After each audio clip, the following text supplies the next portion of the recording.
Hello!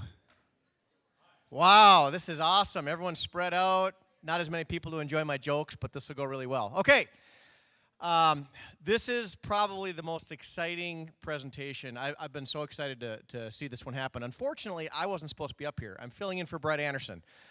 He has some things come up that he cannot be here today. But I am fairly certain that we will muddle our way through it. So this is actually, in my mind, a case study of how technology solutions should evolve. And so we're going to go through a few slides, and then up here with me I've got Brad Gorder, who works very close on our business development side, and Kaylin Verpeer, who is the Director, CFO, COO of Family Healthcare. And we came up with this idea to have this just because it's such a good example of how you come together and you solve a technology problem. Okay. So, who are we? And I get to do this for you. This is kind of funny. This should really be you talking about it. But Family Healthcare Center, who here knows about Family Healthcare Center? Real quick show of hands. Okay. It has been amazing to me to learn more about what we have in Fargo and the amount of people that they serve. The biggest gist I want to get across to this is that they're providing care for many of the people who are not in this room today. They're providing people who don't have the luxury necessarily or the means to go to other healthcare providers, and many of them do not speak English. And I think we actually have a stat up here on 59 different languages. They have 25 different interpreters there. So they're trying to provide healthcare services, and they are providing healthcare services to people who don't speak English. And so when we first met with Kaylin, let's go back about a year. We were able to sit down and just talk about general technology. What were they doing? What was happening? And what ideas he had on how they could do things better. And Kaylin will talk a little more about it, but some of the things that he came up with were very specific. He said we need to better educate our patients, which you can imagine the challenge if they don't speak English. How do you educate them on just the processes and options that they have available? How do you inform patients about things that they have to do to even execute on the care that we're trying to provide to them? And then communicating with them in their native language. The complexity to this, there's certainly a lot that went into this, but when they sat down and really defined requirements about how could we do that, and Kaylin, I think you're going to talk more about the kiosk environment and kind of what you had. You're not going to do that? Actually, Brad took all my slides. Oh, no, that's not fair. So I'll have to recap a little bit to fill in some Excellent. blanks. So we'll get to it, but Kaylin will talk about specifically the idea that he had and the organization had on how to take the technology and solve some of these problems. All right. And I think we'll leave this one till the end. We'll come back and talk about the diverse solution. And this is kind of the summary as we kick into the actual technology. What they came up with was a solution that would use technologies that are already out there but put them together in a marriage. What a great word to throw in a technology slide. Kaylin and Brad will kind of go through the specific solution, but it's actually leveraging tools that are already out there, pulling it together into one, and solving a business problem. So that being said, Brad, I think we get up to where you're going to kick off the show, or is Kaylin going to go from here? If I could back up seriously, just to try to give a little bit of context to our engagement with Network Center. As Brad was talking about, family health care is a unique environment. We like to think of ourselves as the third largest medical center in Fargo-Moorhead. But we probably would fit in the switch room of Sanford, so it's really not a fair comparison. But we do serve 15,000 unique patients. We had over 55,000 patient visits last year. We have 15 medical and dental providers. On the first slide, you could see we're very diverse in that we provide medical, dental, optometry, pharmacy, physical therapy. So it's really a very robust, full-featured medical clinic. And we are all under one roof. So actually, in the last 3 years, we've had the opportunity to expand our business and provide greater services to the patients and residents of the Fargo-Moorhead area. As Brad had indicated, our population, our patient base is very unique. Although we do serve a lot of commercial insured patients, Blue Cross Blue Shield and Medica and so forth, we are primarily focused on Medicaid, Medicare, and the uninsured. So as part of that, we deal with a lot of new Americans and refugees, and we are the medical home for that population. So as one of the earlier slides had indicated, we have 25 interpreters today that provide language services, 12 different language services. Our patient base, we actually serve 59 different languages. So that was really the genesis, I think, of the interaction that we had with Network Center. When Brad and Brett came out initially to the clinic, our ask was, can you help us use our TV displays, our monitors, if you will, to help probably build some more better communication for the population that we had. They walked into the clinic, and it was immediately apparent that we have a melting pot. And so being able to provide communications in English or in Spanish really does not serve what the greater need was. So we really had a very basic, very fundamental kind of help us with this. So we got a recommendation of this technology called Revel Digital, which allows us to stream messaging and whatnot onto our monitors throughout the clinic. Through the conversation with Network Center, it became apparent the language needs that we have make it very unique in our environment. So Brad, Brett, and some of the staff there said, well, let's talk about what really is going on here. Your needs are much more diverse than just having monitors with multiple languages in it. And so that became the beginning of a brainstorming session. So we'd start out and say, where do we go with this? And so I didn't have any preconceived ideas where this would end up. And I think the point we're trying to get across here is that technology is not a solution in and of itself. I think if you put diverse backgrounds, you put people that have smart people in the same room. I was not one of them, but these guys brought a lot. But you bring smart people together and you get different ideas. And that's really what we went forward with. So as we walked through the process and began looking at the unique needs that we had, we felt we had a unique capability too. And the 25 interpreters that we have that speak these languages, they're capable of generating information in all the languages that we support. And so the next thing that we took to that level was that when you have patients come in and do registration, simple registration, they can't speak the language. English is foreign to them, so we bring an interpreter. An interpreter leads them through the registration process. We'll help them navigate the clinic.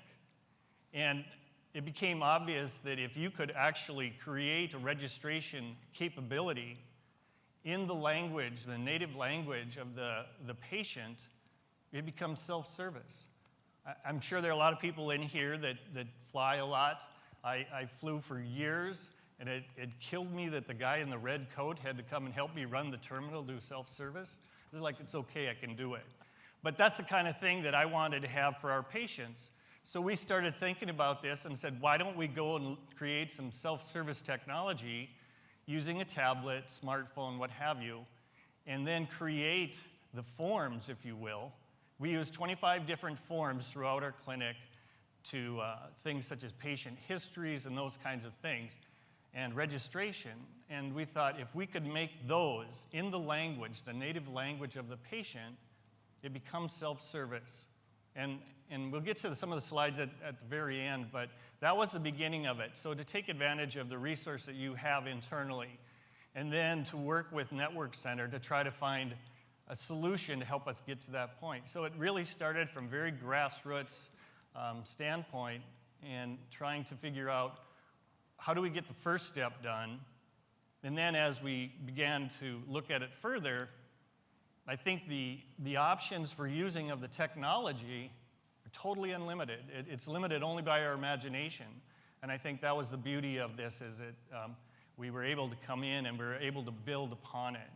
And so that's what we did. Almost altruistic, I think Network Center came in and said, we believe in your cause, we believe in what you do, and we want to be a part of it.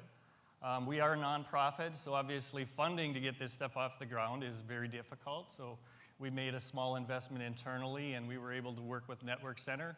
And their comments right out of the gate were, it's an important cause, let us help, let us be a part of it. And I said that I'd be more than willing to share the experience with anyone who would want to want to listen. So that's why we're here today. So you aren't going to see the actual solution. Brett, who was supposed to be here, he didn't want, looking at the technology, because it isn't simply about the technology. And for all of you that are technical people and engineers and technologists, you'd go right to the solution. And that really wasn't the point of our interaction or our brainstorming. It was really trying to figure out how do we get smart people just to figure out what solutions are available and those kinds of things. So that was really the genesis and how we got to where we are. I think Mark from this morning would have been very proud of a case study of true innovation. I mean, it came from a business problem to a bunch of people figuring out, well, how do we really build a solution for this? And then we got smart people that we only let out of the office for the seminars, like Joe Dunnigan back there in the room to come up with, can technology really do this? Joe, will you stand up, please? Yeah, Joe, why don't you, let's give him a little bit of a round of applause. He's kind of the brains behind this, so. And one thing, we're not going to be up here doing a soapbox, but I will tell you, I think everyone was excited that we really felt like we were building something for a cause, not just technology for the pocketbook. Although, don't get me wrong, there's a time and a place for that too. So, okay, so let's go into a little bit more of the detail. And we talked about this slide a little bit about it. Really is a marriage of using tools that people are already familiar with, Drupal, Google, and PHP, but putting it all together into one and solving the problem. Yeah, so what you see here is what the tool actually looks like. So the use case is, right, a patient walks into the clinic, walks up to the kiosk, which is a tablet. They have the ability to choose their language, which is what you see on the right side. These are two screenshots shots juxtaposed each other. On the right side, you see English, Spanish, and I'm not quite sure, but you have the ability to come in, gain some familiarity with the language that's available to you, select it, and then the next page is back up one slide. Brad, please. Well, you drive it. You don't want me driving. The second piece of it then is your form. You come in, you check your language, then you have your form selection. Once you choose your form selections, it takes you into the next piece of it, which is what the form actually looks like. This, for the sake of presentation, is actually in English, obviously. This is what a form looks like on a tablet in their foreign language or an American language. One of the pieces that we'll get to here in a little bit is once the form is completed, they see it in their native language. The person that winds up getting it once it's sent behind the scenes sees it in English, and they can go back and forth fluidly between the native language or the language of their choice as well as in English. So it's a really critical piece to the puzzle. This is the administrative portal, the administrative screen that the person who winds up receiving the form from the front desk has the ability to go through, check it. It gives you some categories, obviously, that's there and available. I won't go through each of them. They're available for you to see. And then the last piece of it here is a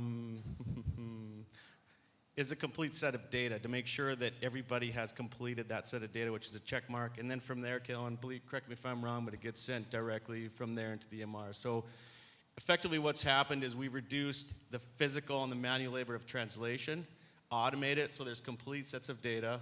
I believe you're going to address the ROI at the end of it, but it's a pretty slick tool. We're very proud of it. Joe, Casey here in the front row has had a great deal of involvement with it. Joe, if you're available right afterwards, if they want to see it live on a tablet where you have the ability to do that, correct me if I'm wrong, here or in the vendor lounge. So really that's it in a nutshell. Yeah, and I think the slide, the actual screenshots don't really give it justice, and I think the process is really the more welcoming and engaging aspect of this. Because if a person comes in, and I think this is probably the biggest thing from my standpoint. From a patient standpoint, when you come into a clinic, and we'll just take any of us go into Sanford, Essentia, family health care, whatever. When we go in for services in a clinic, it's still intimidating. You got white coat syndrome, you got everything going on, all of that. Magnify that times how many ever, times for a patient who does not understand English, or a patient who doesn't recognize anything within the clinic.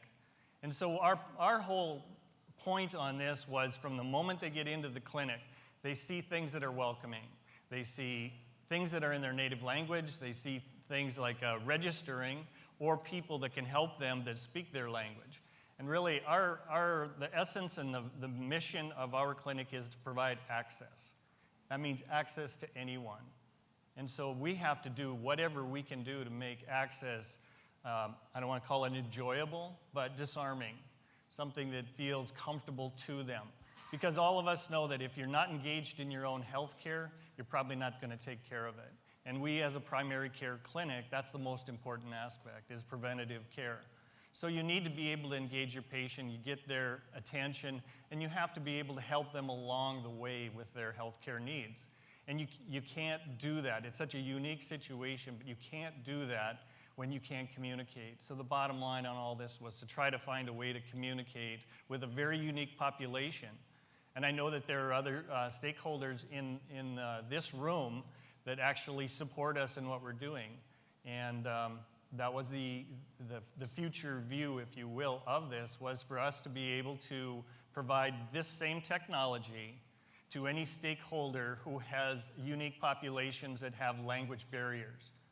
So we have LSS, for example. They are the entry point for a lot of new Americans. And we felt that we would be able to provide them with some enhanced capabilities, language capabilities, because of the unique interpreter capabilities that we internally have. So this, again, limited only by our own imagination. I don't know if you guys had more comments on the technology that you'd like to.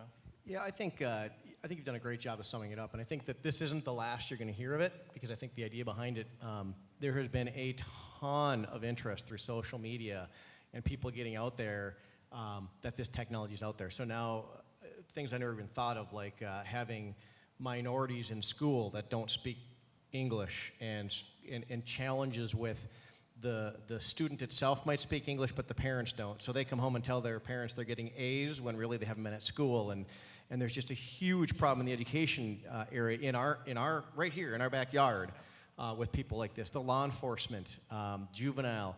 It's unbelievable. If you can't open a newspaper right now, one of the hottest topics on the whole next presidential election is going to be immigration, what we're doing with it. And it's really opened my eyes, Kaylin, to see, I've never been a prejudice type person, but to just see the challenges that these people have that come into our community just to go get their teeth cleaned and to understand the paperwork, it opened my eyes. I had a law enforcement officer say, imagine getting a speeding ticket and not knowing what it meant in another country. And I'm like, that freaks me out. I've been in Mexico and done some things, and I've been threatened about their jail. Well, I can only imagine what they think about us. And the studies show that the average non-English speaking citizen that has a violation in the United States is 2 times to 3 times higher in the level of offense than the English speaking person, because they don't know how to act. It says show up on this date and they can't read it. And so you just see all these challenges. So it's exciting that you guys kind of took it by the horns and have initiated a solution to fix it. Well, again, it was a collaboration. I don't think it was an example of we don't know what we don't know, and by bringing you guys in, and you look at a situation totally differently than we do, and you look at it from a different perspective, and I think that's the call to go out to any technical person. I'm a technical guy by trade and by education from the 80s, so what we're talking about today doesn't make any sense to me, but I understand things like process flow, efficiencies, and so forth, and that's what this has done for us. We had some very basic kind of elementary things we wanted. We wanted interoperability. We wanted to work on any application platform if we could. This is all done on the iOS and Android and Windows, so they accomplished that. One of the other things we needed was that we needed to be able to use the tool. We didn't want an application, we wanted a tool. So we have our own people learn from Network Center how to use this tool to build our own forms. Joe helps us all the time to be able to build new ideas off of this tool. And that was critical for us so that we're self-sufficient. And these guys got that part of it. And in fact, we did kind of an about face halfway through the project, said, you guys need to be able to do this on your own. This isn't a one-off. You can't have a one-off every time you have a new form.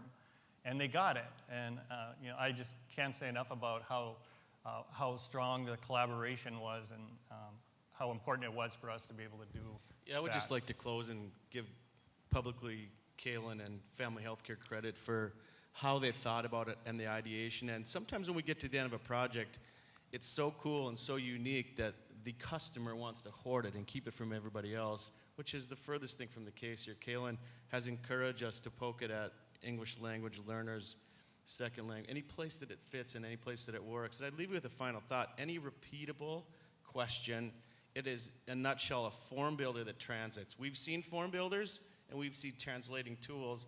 The beauty of this little piece of software is that it does both seamlessly, and it integrates just about any place.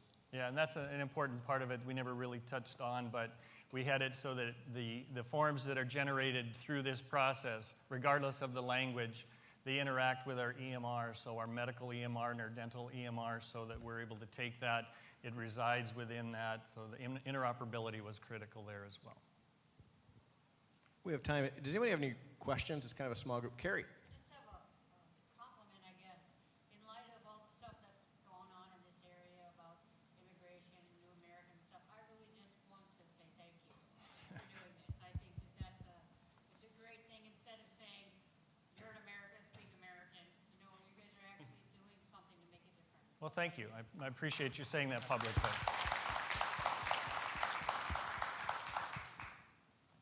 Any other questions for Kaylin or the group on the tool? Excellent. Joe, did we miss anything that you want to add? Covered it? Cool. Yeah, you gotta be careful with Joe, because if you ask him if something's possible, the answer is going to be yes. It's just sometimes you have to figure out what does it take to get to that yes. And Truth be told, we wanted Joe to join us on stage. He fainted, and I just got the sweat, so I was still standing, so I got the short straw. And I'm a little offended when they asked who was going to fill in for Brett. They looked at the next baldest guy in the room and they picked me. So I was a little offended by that. But And we didn't color coordinate our clothes to end the gong show here, so... all right. If I could, I'd encourage you to just, if you get an opportunity, it's on my phone right now. You just show you how it is. We've got 6 languages set up for one form right now. We've got 2 or 3 forms in the works. It's really actually quite impressive, but I speak one language and not very well, so it's really a pretty amazing thing to see. So Thank Did you. you kind of dated yourself there? Did you catch my programmer joke earlier this morning? No, I must have another. missed that. Was it in COBOL? It was awesome. Oh. All right, you guys have about 5 minutes till the next session starts. Thanks you for attending, and we'll see you at the next show.